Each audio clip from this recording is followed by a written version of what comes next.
What's good? What's good, man? That timing was fucking perfect, dog. That timing was perfect. How's everybody, man? Happy Wednesday. Happy fucking Wednesday, y'all. How's everybody doing today? I hope everyone is having a great week so far, having a great day so far.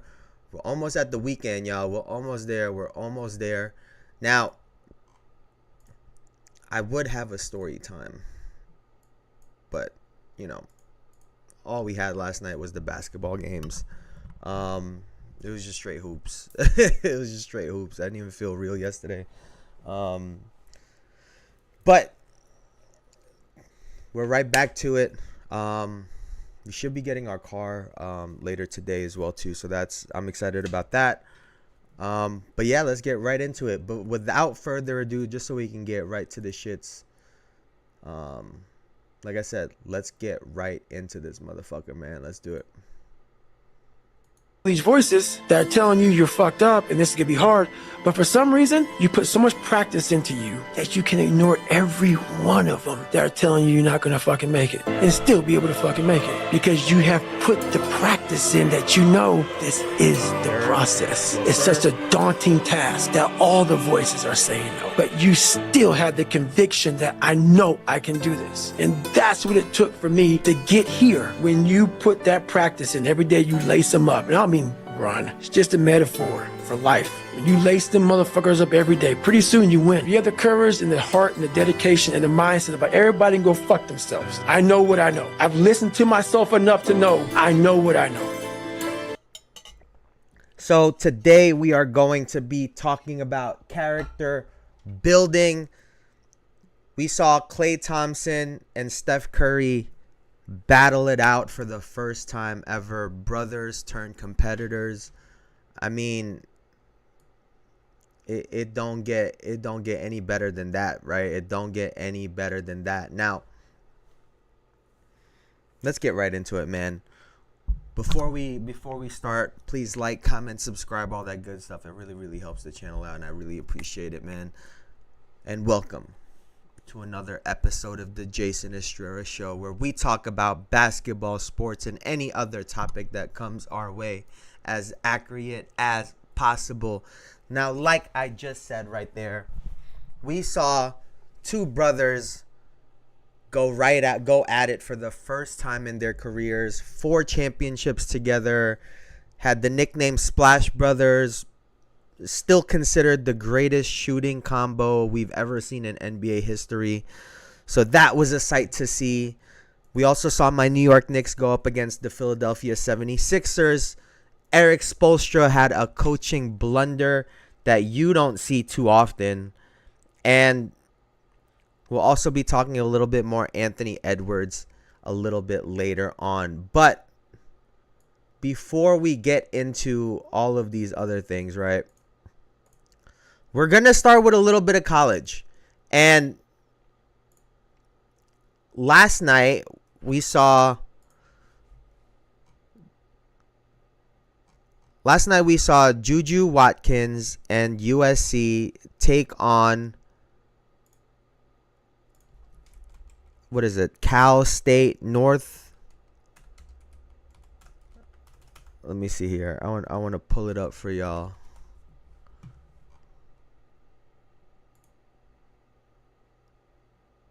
Because y'all got to see this shit. This is unbelievable. They won the game 124-39.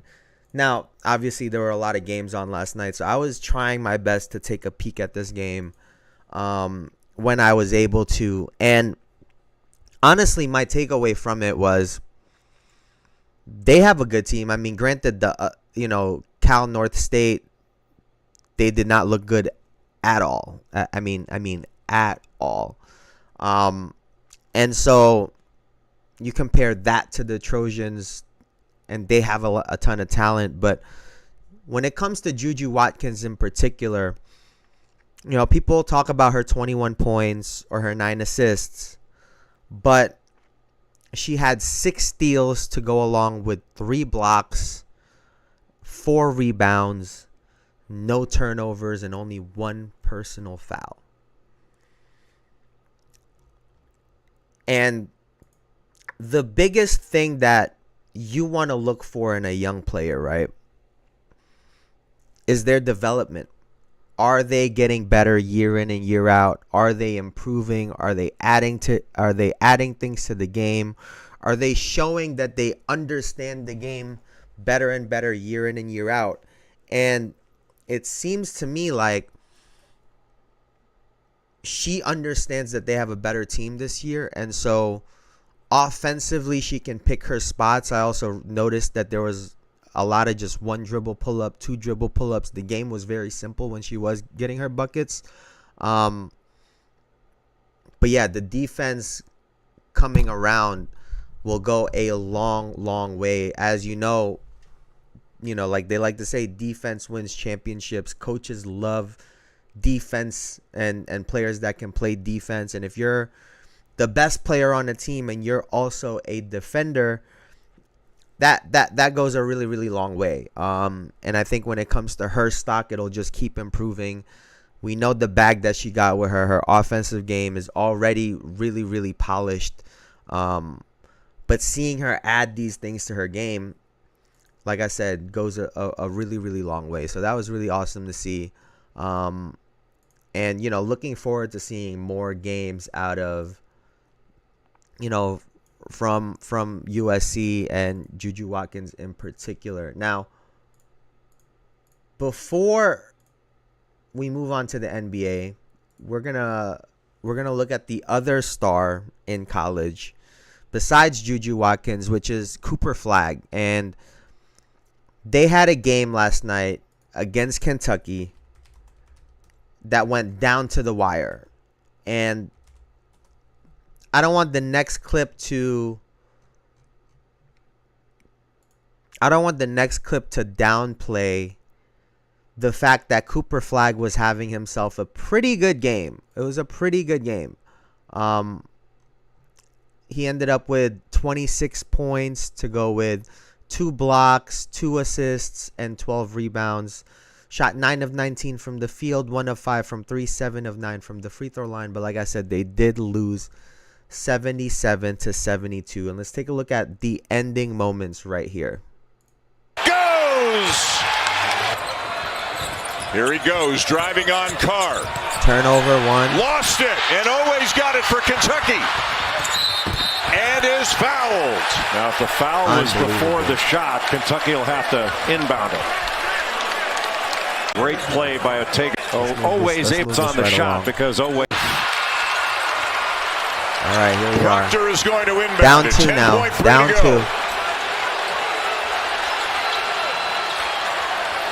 And I'll be honest, right there, he didn't even look like he wanted the ball in that moment. I know it's taking a lot out of a little bit of body language right there, but he didn't look like he wanted the ball at that point. Flagg has it. Between the legs, struggling to retain possession, and he turned it over.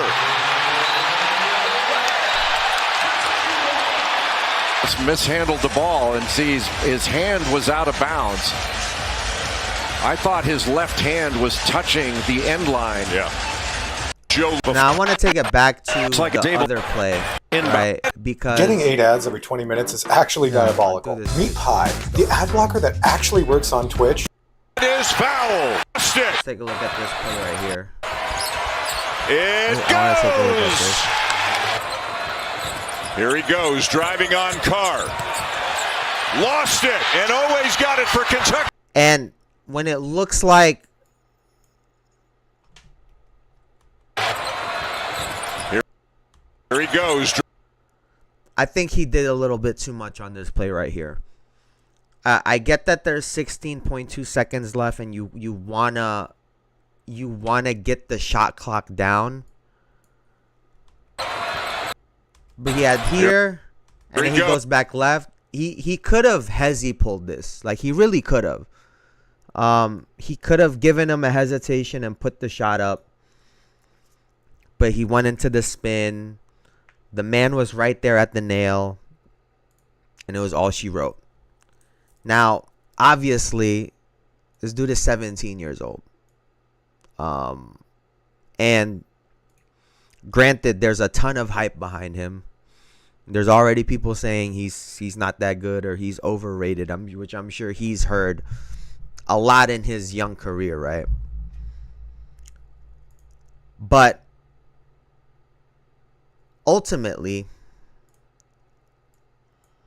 all of these things are little building blocks to get him better and better. And like I said, he had himself a pretty good game. Honestly, he can probably play a lot better than he even did last night. More efficient, more disruptive on defense even. But to get those 2 turnovers, I thought was just massive. I mean, massive. It literally sealed the game in an upset victory for Kentucky. And you could see after it had happened, he had his head down. There was a teammate that was trying to pick his head up. You saw the way he kind of leaned back on the floor, like he was like, oh my fucking God, I can't believe I did that. Even on the free throw line after the turnover right here, and Kentucky went down on the fast break, he looked frustrated on the free throw line. And that's a part of the game, right? You know, to the average fan that doesn't understand that you're going to get crossed up. People are going to hit shots on you. People are going to hit crazy shots on you.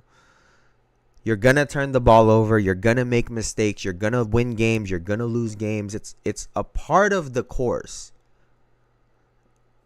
And as long as Cooper Flagg has an understanding that this is a part of the process, then he will be fine. Because his talent, his skill, it's there. And, you know, kind of like when Kobe airballed those shots, right? Or Jordan not making varsity in high school, or all of the times he lost when he got into the NBA, even though he was scoring 36 a game or whatever it was. All of those moments build these people up to be who they become later on. And if he understands what this moment was and who he's going to be, then he'll be just fine. I get that it looked really crazy. There was a lot of eyes on him. You know, if he would have hit the shot right there, he would have been the hero. But now he's the villain. And, you know, I've said it before, right? You have to get comfortable with this, especially if he is going to become a star in the NBA. And the reason for that being is fans are fickle. You know, one second they're cheering for you and they love you and they applaud you, and the next those same people are going to be calling you trash or you suck or this or that for missing a shot. And so it's a part of the process. I think he will be just fine. Like I said, I really think he should have just pulled up right there. He should have done the simple thing and pull up. I don't know if he was trying to get a foul call, he was trying to get a 3-point shoot or a shot, but he should have just hesitated and pulled the shot. And then on the second one, yeah, it looked like he was so checked out from the first turnover that he started bobbling the shit. And, you know, I think we forget, too, that he kind of plays like a big, right? Like, at 6'7", he doesn't have, you know, like, he don't have, like, Paul George handles or anything like that. It's a lot of tween into spins, bodying people up, taking contact. He kind of plays like a big. And so maybe that's a part of his game that he needs to work on, right? To be the focal point and the best player, to be able to handle the ball better, right? I think that's what this could have been signaling in a way. And so, you know, kudos for him for trying to get the ball and even taking the ball that second time. A lot of people would have shied away from that, but kudos to him for that. But it was a bad mistake. It was a bad mistake, and it being in that moment, it just made it look that much worse. Now, moving right along to the NBA. Before we get to the games, though, excuse me, Jayson Tatum is supposedly making a $200 million bid to bring the WNBA to St. Louis. And with the popularity of the WNBA growing right now, I know a lot of people are talking shit about it, but those seats are filled. People are clearly watching the game. People are responding. People are getting upset. That's probably the greatest indicator that the game is growing in popularity, to the point where you have people saying, oh, nobody's watching. They're replying back to the people that are talking about the game, saying, oh, nobody's watching this. Well, clearly you were compelled enough to respond to a comment about it. The haters are there. There's star power now. And so, you know, I could see why Jayson Tatum would do that. He's trying to put a bid in early into something that he expects to grow in the next 20 to 30 years. And that $200 million investment could turn into a $1 billion investment if they play their cards right and the WNBA keeps growing like it seems it's going to. You know, the New York Liberty owner, she was talking about, you know, this was an investment in that it pays. Like, she wanted to have this team together. The whole goal was to win that championship and that title. And if we're to believe that Jayson Tatum is going to have that similar mindset that he has in the NBA and on the basketball court into the ownership group, in terms of, I'm going to invest my money so that we can win, well, then that's a good thing. Right? Now, if he puts in $200 million to a bottom-feeding team and they're not competing and they're not competitive, that's one thing. But if he puts in that bid to bring that team over there and really tries to bring a winning culture and put a team together, well, then why wouldn't it be a good investment, right? And it keeps him in basketball. It kind of spreads. You know, he's spreading his what's the word? His I'm blanking on the word right now. But honestly, the other part in it too is I think he's kind of following in Kobe's footsteps in a way. Kobe was really big on the WNBA and pushing women's basketball. Even before his daughter had shown interest, you know, rest in peace to the both of them, had shown interest in the game. And he was always invested. He was always a part of it. And I think, in a way, this is kind of a nod to Kobe Bryant, along with just the times. Because, like I said, the WNBA has grown in popularity. And I think that's what this is all about, right? So, hey, let's see what happens. Let's see if he actually gets it and if he can build a WNBA team in his hometown. You know, St. Louis is on his back. I think literally is on his back. He really loves where he's from. So we'll see what happens with that. Now, last night, we saw the Boston Celtics take on the Atlanta Hawks in the opener for the Emirates Cup. And the Atlanta Hawks stole the game, 117 to 116. And Jayson Tatum didn't have a good game at all. He shot awful. he just shot awful. There's just no other way around it. And you're talking about a Atlanta Hawks team that doesn't even have Trae Young, and the Boston Celtics still lost the game. Mind you, Jaylen Brown was doing his damn best.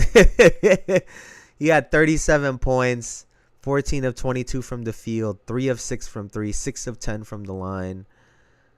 I mean, Jaylen Brown was just hooping. He was just fucking hooping.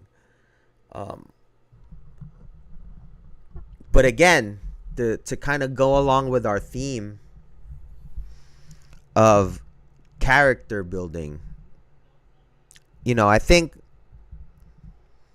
some fans were expecting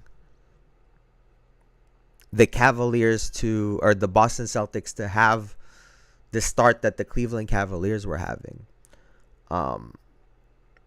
And, you know, with the 50-point victory against the Philadelphia 76ers in preseason, and some of the discussion around this team, how opening night went, it kind of seemed like they were going to go in that route. And then you remember that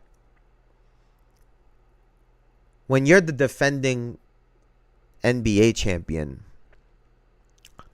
you get every single team's best effort, from the first team in the NBA to the worst team in the NBA. And I think that's essentially what's happening. I mean, a lot of their games have been pretty close. I know they're missing Jaylen Brown for a couple of the games, but they're getting everyone's best shot. Everyone on defense looks ready for the challenge against them. Every team so far looks ready. In terms of just competing, in terms of everyone looks like they're running hard, they're rotating hard. They're just doing the things that they can control, which is playing the game hard. And it's going to be like this tomorrow or whenever the Celtics play, and it's going to be like this until pretty much the end of the season going into the playoffs. And I know that this Boston Celtics team has back-to-back championship aspirations. I know Tatum consistently talks about wanting more rings. All the people he grew up watching and following had multiple rings. So I know that's on their mind. And, you know, what we just spoke about with Cooper Flagg, someone who's so early in their career,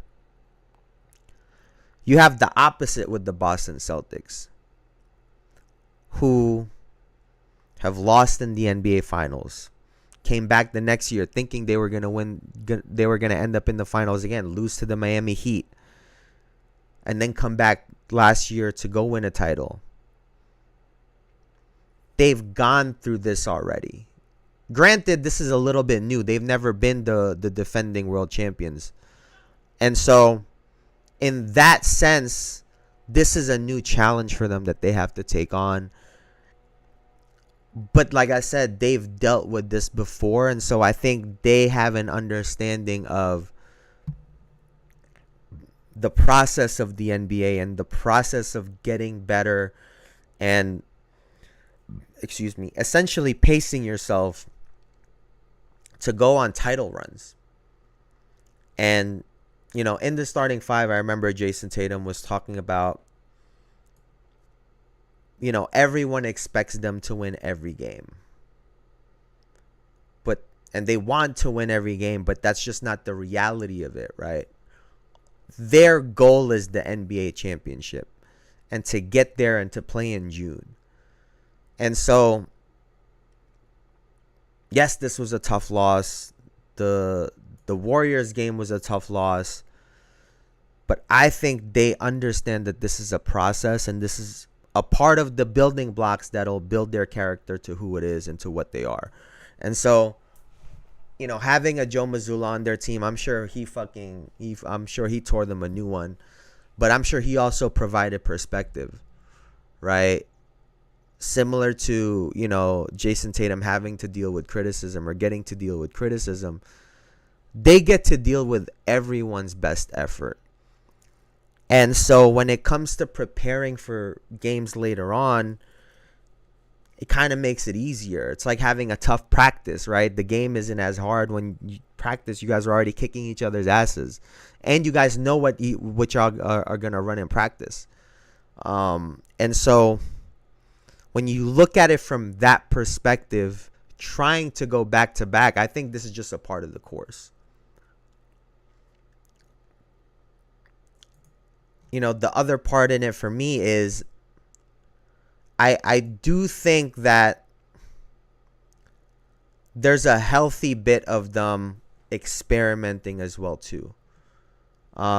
Whether it's with Peyton Pritchard getting more shots or with Derek White getting more shots, I think there is a little bit of that as well too. While they're trying to win these games and compete, so yeah, I think this is just, again, it's par for the course. It really is. Let me see. What do I have? Anything else? Oh, the bright spot for me too, though, is, and I gotta give him some credit.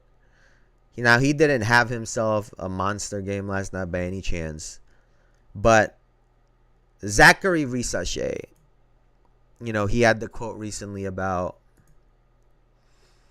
back in France, he was super athletic, and over here, he's just a regular guy. But that kid plays hard as fuck. He competes, he gets after it, and when, like I just said, with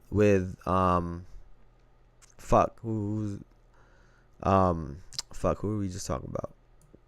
Like, you could only control what you could control, which is playing hard. And so, buckets will go in, you'll make mistakes, but are you getting back on defense? Are you competing again after you make a mistake, or after a missed shot? Do you keep playing? Do you do things the right way? Do you run all the way through on the cut? Do you run all the way through on the clear out?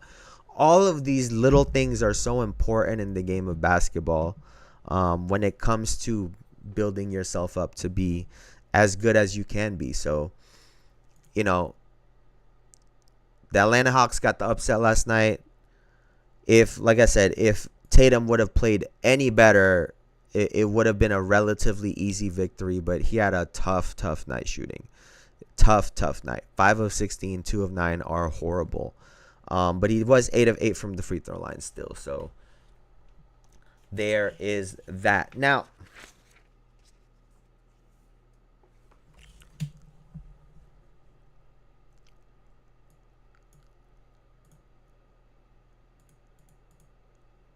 let's take a look at this. He was like, "You think he was serious?"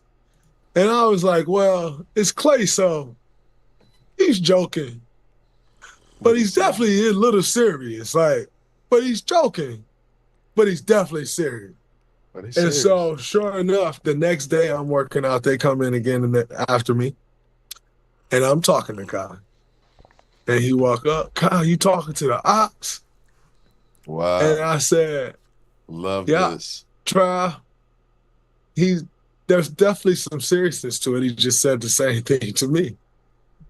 So therefore, I'm going to run through his chest when we play them now. Ooh. I wasn't going to, but now I'm going to run through his chest. You have to. And so that was the precursor to the game. And, when we get to the actual game, we get this. Time for Curry to kind of take over a little bit. To make it a one-point game.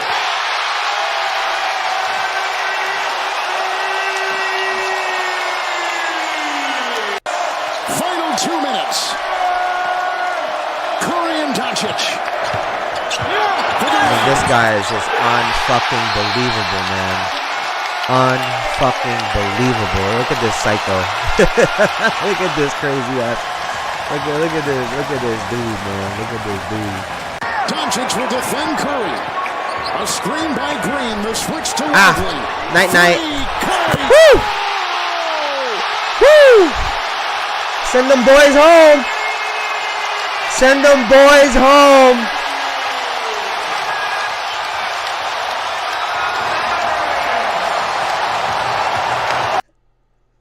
There was Steph Curry going absolutely berserk to close the game out versus the Dallas Mavericks. And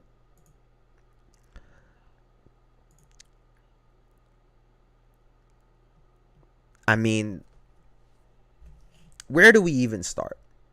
I mean, you had the tribute game. Klay, leading up to this game, Klay has been downplaying it.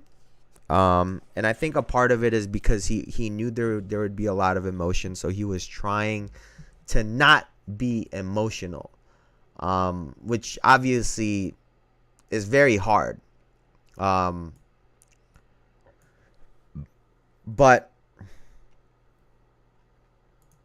in the end, the game still had to be played. Now, the first possession of the game was Klay posting up Steph Curry. And it was really poetic to have the game start out like that. And I think he drew a foul on him or something. And then at the end of the game, it was Steph was the one that was closing the game out. There was a ton of ups and downs in the game. There was a ton of emotion. So let's get into it, right? Let's get into it. Klay had a sequence in the beginning where he hit a couple threes, and then he did his little shoulder shrug. He did his little shrug on Steph. I think it was like back-to-back threes that he hit or something like that in the second quarter. And then he did the shimmy, which later on Steph said he knows better than that. And that was really, that was some alpha shit. That was some alpha shit that he said that.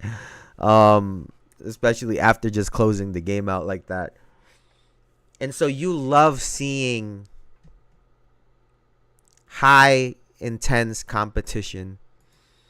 Because, everyone likes to say that this is a friendship league, right? Everyone likes to say everybody's buddy-buddy. But if you've played basketball with your friends, you know how hard you go against them, right? There isn't the, fuck it, like I'm gonna just go easy and let my boy score.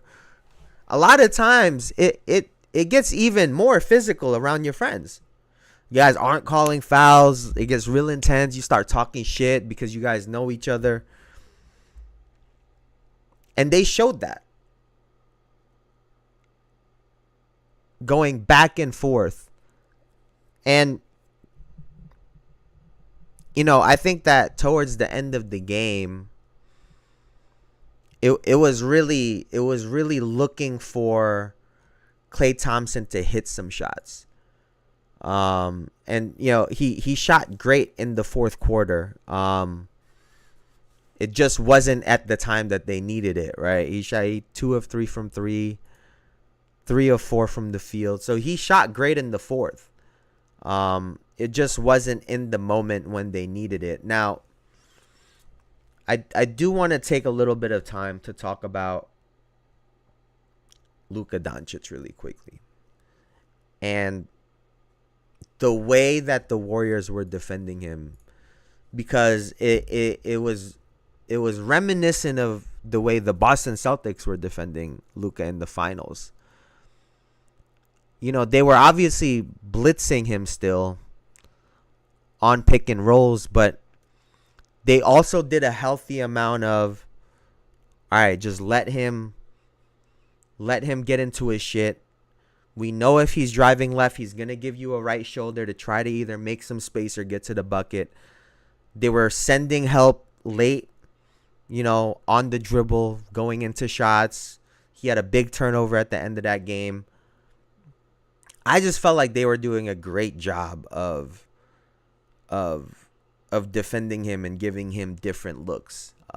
You can't defend him in one way, and that was just really, really great to see. It was honestly it was the opposite of what we saw against the Boston Celtics, where they were damn near trapping Jayson Tatum at the half court, versus Luka, who they were kind of letting him do his thing. And, there's a lot of isolation, trying to force him to get into his spots so that they can help him out, so that they can help. So we saw a healthy bit of that. And hats off to the Warriors and their coaching staff for having a game plan, and using, past games to plan for someone like Luka.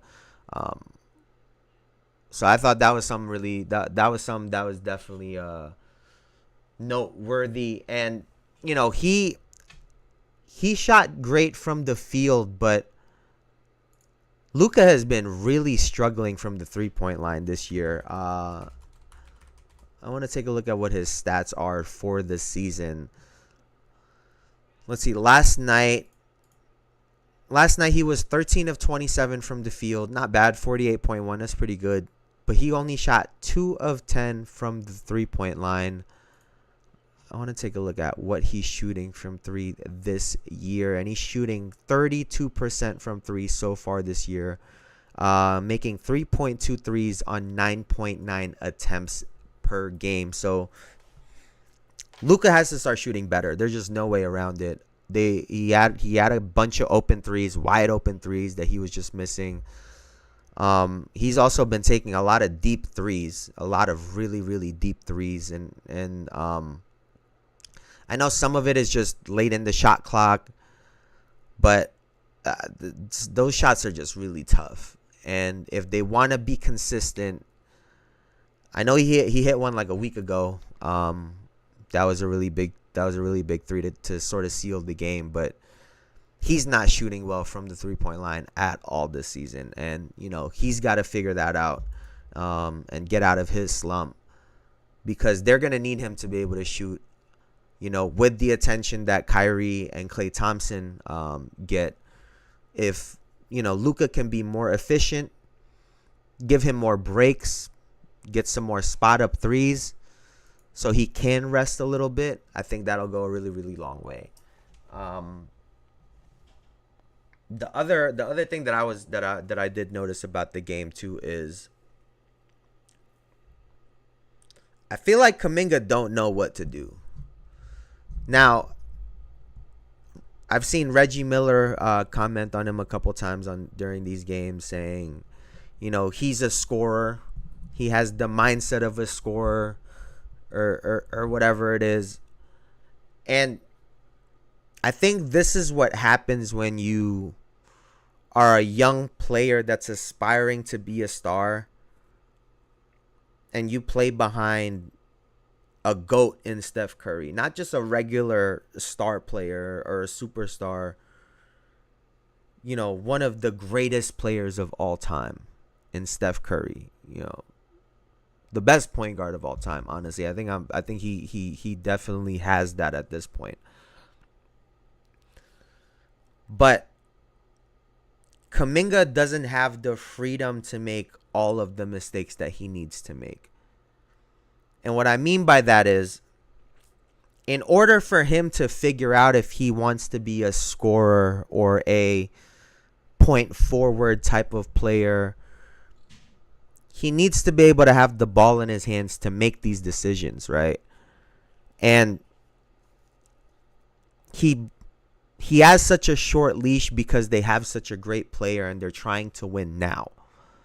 And so I think he's confused a lot of the time, because if he wants to score, he doesn't have a Kevin Durant type of game where he can score in a phone booth on anybody.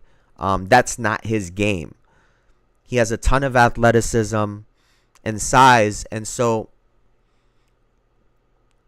when he's driving, there's so many passing opportunities to a Steph Curry, to a Pozinski. And I think he gets caught in between because he doesn't know what he wants to do because they have their game plan, but he has his natural instincts. Now, granted, Reggie Miller could be totally right and he wants to be a scorer and he's being passive because of their system. But like I said, I feel like he doesn't fully know what he wants to be or knows who he is as a player because he hasn't been able to make all of the mistakes. And, they pull him quickly at times. But yeah, he played real solid last night. He played really, really solid. Now, before we move on from the Golden State Warriors, and before we talk about Steph Curry, I wanted to highlight Draymond because they're going to talk about the Steph Curry 12 points in the last 3 minutes. He went perfect from the field, perfect from the line. But no one will ever talk about the sequence right before that, which was, Draymond got a charge on Gafford, which it looked like a block because he looked like he was in the restricted area, but he got the charge on Gafford, the block, and then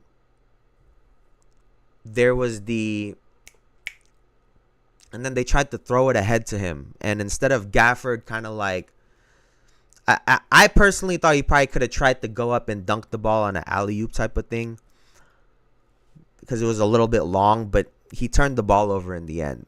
And granted, the pass could have been better, but 3 straight possessions, Gafford got a turnover. They subbed him out. Derek Lively was in, and then the game was history. And then Steph Curry went on his flurry.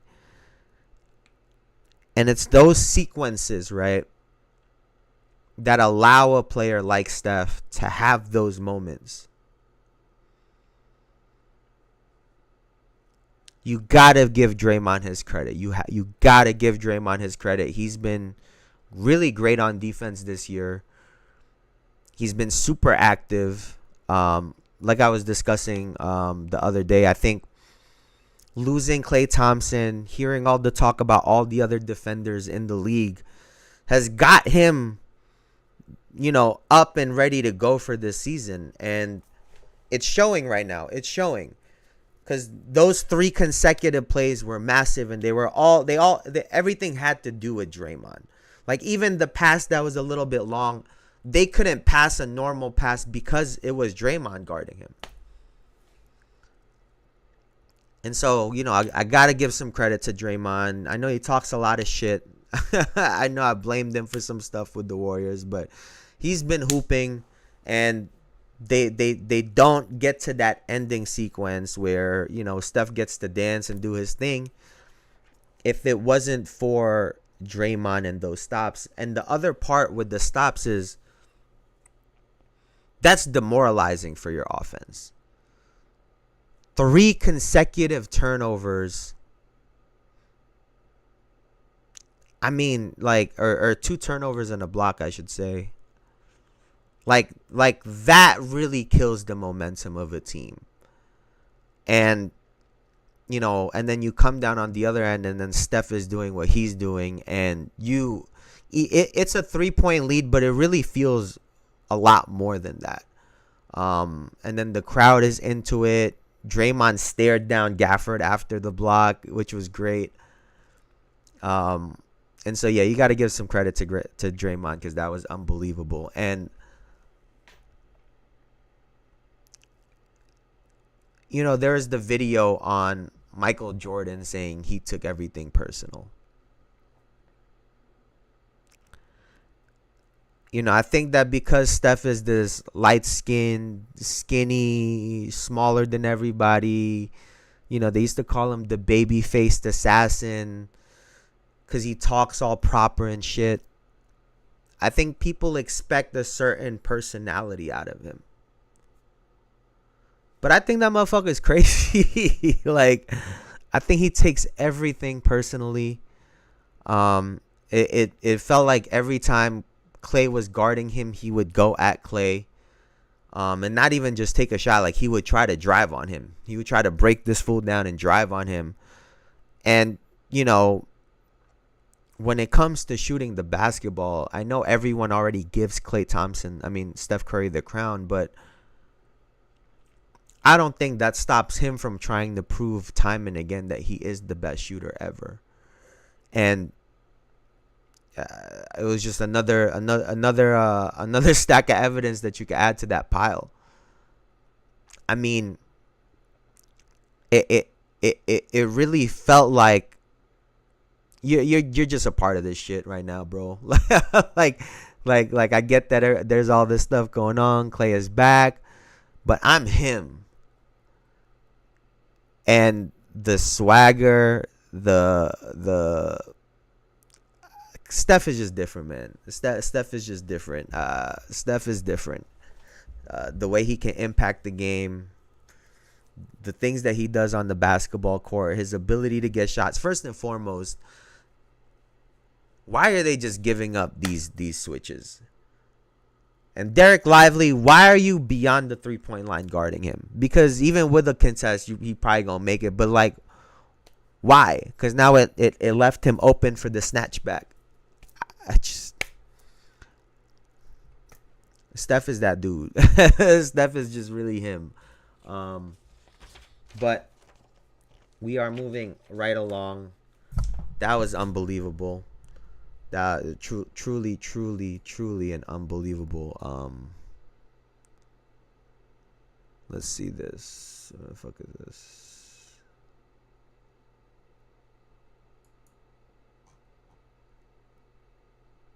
Oh, right here. Let's do it like this.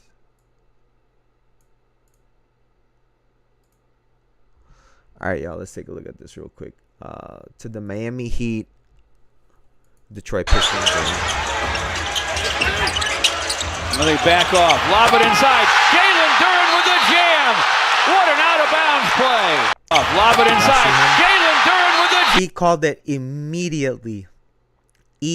Immediately he called this shit, and they had no timeout. So let's go hear real quickly what he had to say about the situation. Great play.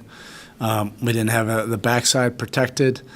It was just a really well executed play, and then I just made a serious mental error, there at the end. That's on my, that's on me. I feel horrible about it.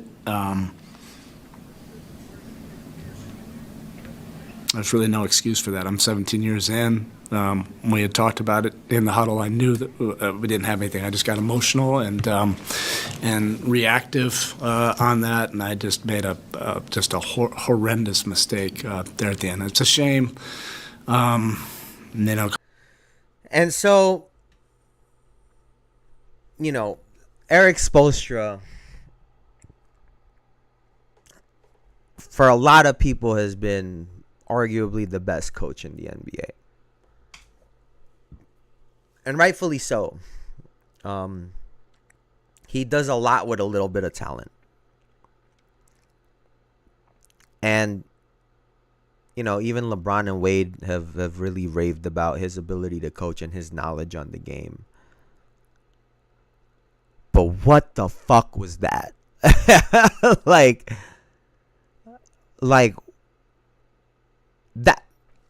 that's his job. Right? I players make mistakes in the moment, but it's supposed to be on the coach to be aware of these situations, right? And that was bad. That was bad. And I think a part of the frustration is because he also didn't see it coming, right? I think he's a coach that prides on the chess in the game of basketball, on predicting certain things, certain scenarios, sequences, and situations. And they got as easy of a bucket as you could get in that scenario with the amount of time that they had. And so I think a part of the frustration was with himself. And to his credit, he's taking accountability. You know, he's taking accountability for his screw up, as he should, because nobody else did it. It was just him. You know, we expect the coaches to be the voice of reason in these situations, right? To be the person to yell out no timeouts, or, you know, in the moment, right? Like it was mind blowing to me, because so that means in this timeout, like, you didn't discuss what would happen if they did score, knowing how little time there is on the clock. And I think that to me was the surprising part. It's as if he didn't expect that to happen at all. And like he said, he reacted off of emotion. And really, he really fucked an amazing game that Tyler Hero is having. You know, I just said the other day that the Miami Heat are going to part ways with Jimmy Butler because they have a guy who's ready to take over this team, and his name is Tyler Hero. And last night, through that fourth quarter, he was showing every bit as to why that needs to be the case. And, you know, shot them into overtime. Should have went to double overtime, where they, you know, both teams honestly have a chance at that point. And he took that opportunity away from his team. And I guess as a player, I think it's got to be a little bit healthy to see your coach fuck up. I'm not going to lie to you. I think it's got to be a little bit healthy. Because, you know, coaching is so much of the players are doing this wrong. You got to do this right. There are a few moments where you're able to critique your coach. Whether you think it or not, oftentimes people can't have that dialogue with their coach. And so for that moment to happen in an Emirates Cup game at that too, right? I think now it creates a little bit of a healthier relationship between the players and the coach, because the coach gets to say, I fucked up and I know I'm not perfect. And maybe the coaches can now, you know, the players can now have better conversations with the coaches. But I do think the other side of this is just an example of what the Miami Heat are at this point. They're not a very good basketball team. For a team that has all of their core pieces still together, to struggle the way that they have,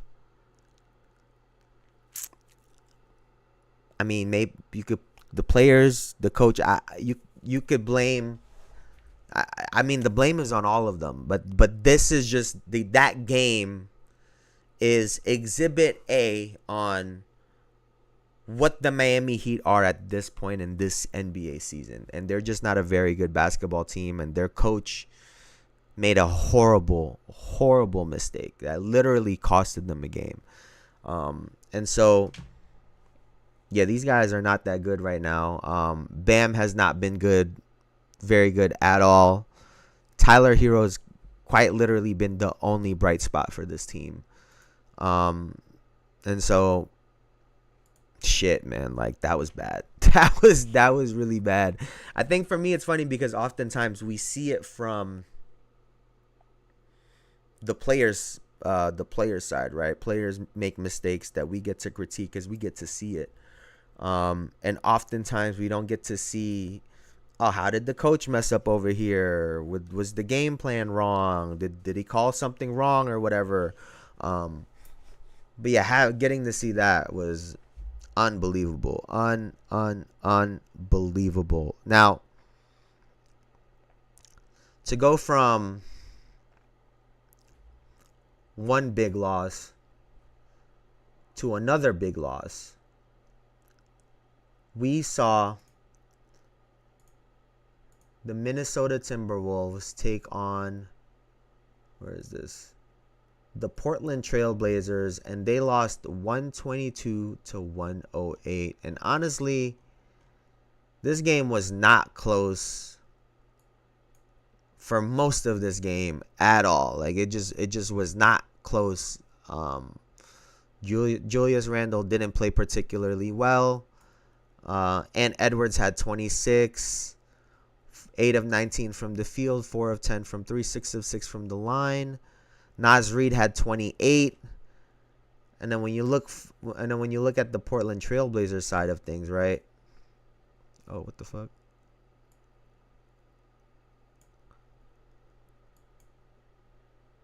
Let's see this. You know, you just had contributions from everybody. 14, 21, 17, 14, 19, 17, 12. It was just a complete team effort.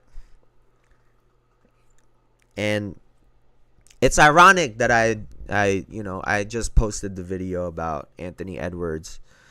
You know, the issue isn't necessarily too many threes. It's you need more free throws. Granted, he got to the free throw line 6 times. But their offense looked really stagnant last night. It looked really, really stagnant last night. There was, I think, 3 possessions in a row at one point where Anthony Edwards had the ball at the top of the key, just dribbling to himself and pulled a 3. And, you know, I understand in this NBA, you got to get your 3-point shots up. But the way you get them matters. If a lot of them are just dribble, pull up threes, step backs, and the offense isn't getting moving, there's no rotations, you really end up stopping your offense. And, you know, it seems to me like Anthony Edwards is hell-bent on being this 3-point shooter, a successful 3-point shooter in the NBA. And, you know, he shot 4 of 10, which is pretty damn good still, right? But when you think about the fact that they're going possessions without player movement, without ball movement, and then the Blazers are coming down on the other end, moving the fucking ball, everybody is scoring. The game gets away from you, and then now this person, it's contagious, right? If you've ever been on a team that shoots a bunch of threes, or even just in pickup games, one person starts shooting pull up, fade away, 3-point shots, it becomes contagious. The next pass to someone, that person is gonna shoot it. Next time down possession, that person, it's contagious. 3-point shooting is a contagious thing, and I think right now they're not getting great 3-point shots, especially in that game last night. And I think that's something that they have to watch moving forward. Like I said, no one can replicate what Anthony Edwards does. No one. We have a ton of players in this league that can shoot the basketball, but no one can replicate what Anthony Edwards does attacking the rim. And I think that is the biggest part in all of this that he's missing.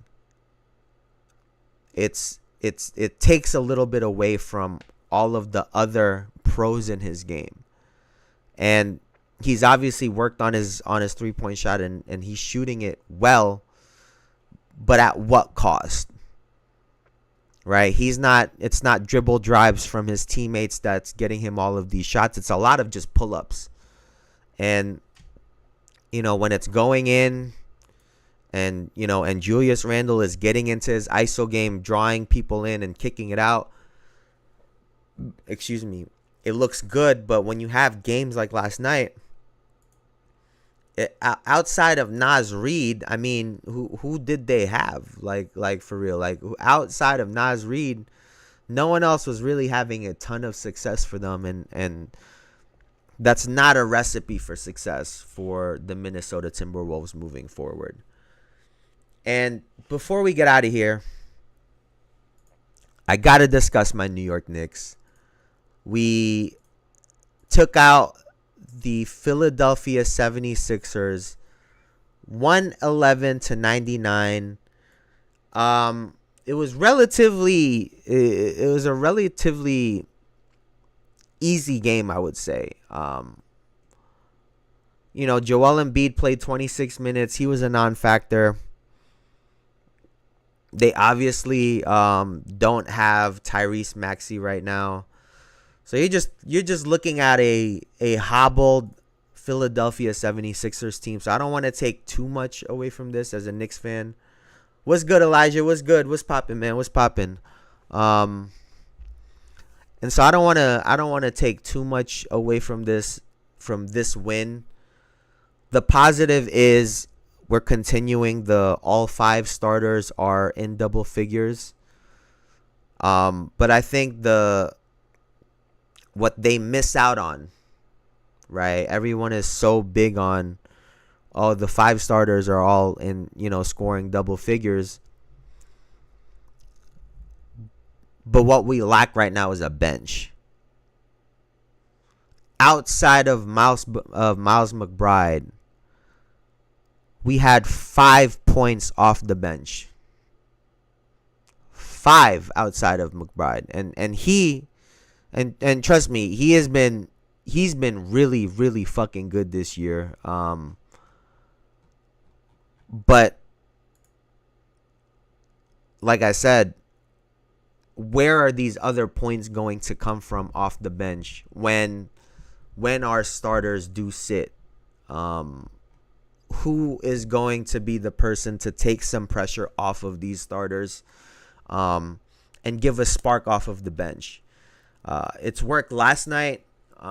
It's worked in other games. But I'm just curious how this is gonna work out. Through the first 10, 12 games of the year right now, right? Karl Anthony Towns has probably been our best player. Has not been Jalen Brunson. He's been shooting. He's another one. Let's take a look at his numbers recently. He's another one that just has not been shooting the basketball very well. Let's see this right here. 24-25. No, it's not bad. 46.5% from the field. 38.5% from 3.